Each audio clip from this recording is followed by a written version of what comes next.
வணக்கம். நம்மள சுத்தி இருக்கிற சாதாரண செங்கல் சுவர்கள பாத்திருக்கீங்களா? அதுக்குள்ள ஒரு பெரிய ரகசியமே அடங்கியிருக்கு.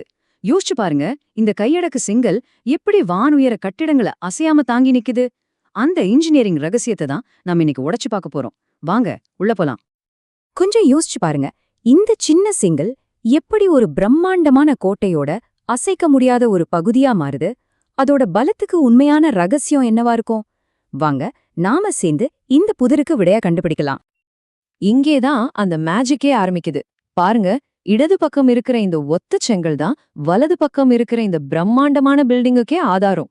இந்த நம்பவே முடியாத மாற்றத்துக்கு பின்னாடி இருக்கிற இன்ஜினியரிங் அற்புதத்தை தான் நாம இப்ப ஆழமா பார்க்க போறோம். முதல்ல நம்ம கதையோட ஹீரோவான இந்த செங்கல்ல சரியா புரிஞ்சுக்குவோம். இது சும்மா ஒரு களிமண் கட்டி இல்லங்க, இது ஒரு பக்காவா டிசைன் பண்ணப்பட்ட இன்ஜினியரிங் சாதனம். ஒரு செங்கலோட உண்மையான சைஸ், அதாவது அதோட ஆக்சுவல் சைஸ் 19x9x9 சென்டிமீட்டர். ஆனா கன்ஸ்ட்ரக்ஷன்ல அதோட நாமினல் சைஸ 20x10x10ன்னு சொல்லுவாங்க. அந்த எக்ஸ்ட்ரா ஒரு சென்டிமீட்டர் எங்க போச்சு? அதுதாங்க காரைக்காக, அதாவது மார்ட்டருக்காக விடப்படுற முக்கியமான கேப். இந்த 1 சென்டிமீட்டர் கேப் தான் ஒரு செங்கல் குவியல ஒரு வலுவான சுவரா மாத்துது.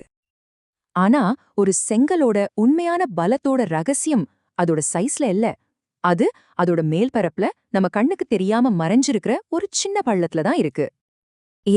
இதுதான் அது. ஃப்ராக்னு சொல்லப்படுற இந்த பள்ளம் தான். இது என்னமோ சும்மா டிசைன்காக இருக்குன்னு நினைச்சிடாதீங்க. இதுக்கு ரொம்ப முக்கியமான, மீறவே முடியாத ஒரு ரூல் இருக்கு. செங்கல் கட்டும்போது இந்த ஃப்ராக் எப்போவே மேல் நோக்கி தான் இருக்கணும்.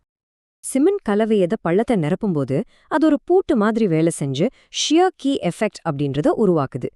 இதோட முக்கியத்துவம் என்ன தெரியுமா? இதுதான் பூகம்பம், புயல்னு வரும்போது கூட செங்கல் லேயர்ஸ் ஒன்னோட ஒன்னு உரசி நழுவி போகாம பில்டிங்க கிரிப்பா புடிச்சுக்குது. பாருங்க, ஒரு சின்ன பள்ளம் எவ்வளவு பெரிய பாதுகாப்பு! ஆச்சரியமா இருக்குல்ல? சரி, இப்போ ஒரு சுவரை கட்டுறத பத்தி பேசணும்னா நம்ம சில முக்கியமான வார்த்தைகளே தெரிஞ்சுக்கணும். இது சுவர்களோட மொழிய கத்துக்கிற மாதிரி தான்னு வச்சுக்கோங்களேன். ரொம்ப ஈஸி தான், வாங்க பார்க்கலாம்.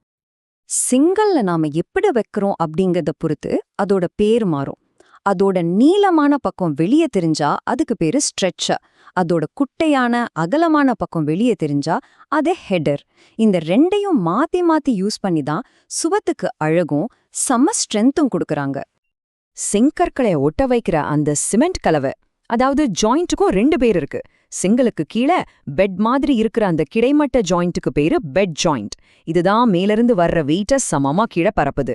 2 செங்கலுக்கு நடுவுல செங்குத்தா இருக்கிற ஜாயிண்ட் பேரு பர்பன் ஜாயிண்ட். இன்னும் சில முக்கியமான வார்த்தைகள் இருக்கு. கோர்ஸ்னா ஒரு முழு நீள கடைமட்ட செங்கல் வரிசை. குவீன் அப்படிங்கிறது சுவரோட வெளிப்புற மூலை. இதுதான் பில்டிங்கோட கார்னருக்கு அந்த ஸ்பெஷல் ஸ்ட்ரென்த்தை கொடுக்குது. கடைசியா க்ளோசர். இது ஒரு வரிசைய கரெக்டா முடிக்கிறதுக்காக வெட்டின ஒரு செங்கல் துண்டு. இப்ப நாம ரொம்ப ரொம்ப முக்கியமான ஒரு பகுதிக்கு வந்திருக்கோம். ஒரு சுவர் 100 வருஷம் ஆனாலும் உறுதியா நிக்கணும்னா அதுக்கு சில கோல்டன் ரூல்ஸ் இருக்கு, அதை மீறவே கூடாது. இந்த விதிகளை புரிஞ்சுக்கிட்டா கன்ஸ்ட்ரக்ஷனோட ஆன்மாவையே நாம புரிஞ்சுக்கலாம். இங்க ஒரு இன்ட்ரெஸ்டிங்கான கேள்வி. நீங்க சைட்ல வேலை நடக்கும்போது பார்த்திருப்பீங்க, மேஸ்திரிங்க செங்கல்ல தண்ணில நினைப்பாங்க. ஏன் அப்படி பண்றாங்க? சும்மா தூசி போகவா? இல்லவே இல்ல. அதுக்கு பின்னாடி ஒரு பெரிய சயின்ஸே இருக்கு.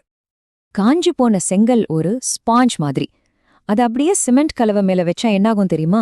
சிமெண்ட் கெட்டியாகிறதுக்கு தேவையான தண்ணிய அது பேராசையோட உறிஞ்சி எடுத்துடும். இதனால சிமெண்டோட கெமிக்கல் ரியாக்ஷனே பாதியில நின்னு போயிடும். இதோட ரிசல்ட் ரொம்ப வீக்கான, கையால தட்டினா கூட உதிர்ந்து போற மாதிரி ஒரு பாண்ட். இது ரொம்ப ரொம்ப ஆபத்தானது. அதனால இதோ முதல் கோல்டன் ரூல்: செங்கற்களை நல்ல தண்ணில ஊற வைக்கணும். அதிலிருந்து ஏர் பபிள்ஸ் வர்றது நிக்கிற வரைக்கும். இது சிமெண்ட் கலவை அதோட முழு பலத்தையும் அடைய ஹெல்ப் பண்ணும். இது சிம்பிளான ஸ்டெப் தான், ஆனா ரொம்ப ரொம்ப முக்கியம்.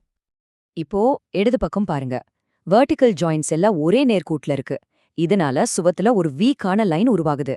ஒரு சின்ன கிராக் வந்தா கூட அந்த லைன் வழியா சுவர் முழுக்க பரவி சுவரையே 2ஆ பொளந்துரும். ஆனா வலது பக்கம் பாருங்க, ஜாயின்ட்ஸ் ஒன்னு விட்டு ஒன்னு மாத்தி மாத்தி இருக்கு. இதுதாங்க ஒரு சுவரை உண்மையிலேயே ஸ்ட்ராங் ஆக்குது.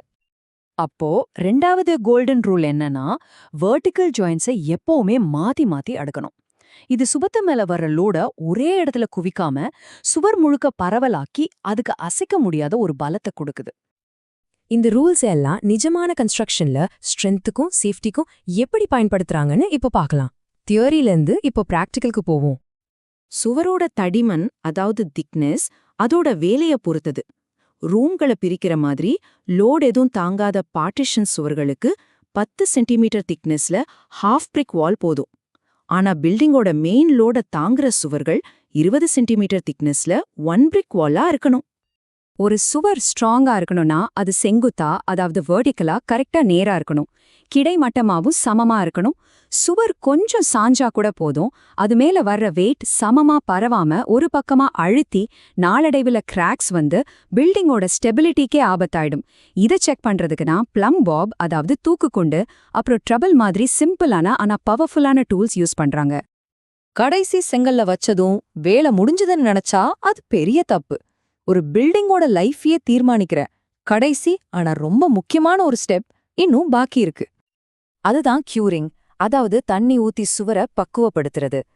சிமெண்ட் வந்து தண்ணியோட கெமிக்கல் ரியாக்ஷன்ல ஈடுபடும் பொழுதுதான் ஸ்ட்ராங் ஆகும். இந்த ப்ராசஸ்க்கு ஈரப்பதம் ரொம்ப அவசியம்.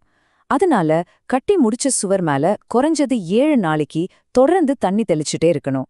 இத பண்ணலன்னா சிமெண்ட் காஞ்சு போகுமே தவிர அதோட முழு பலத்துக்கு வரவே வராது.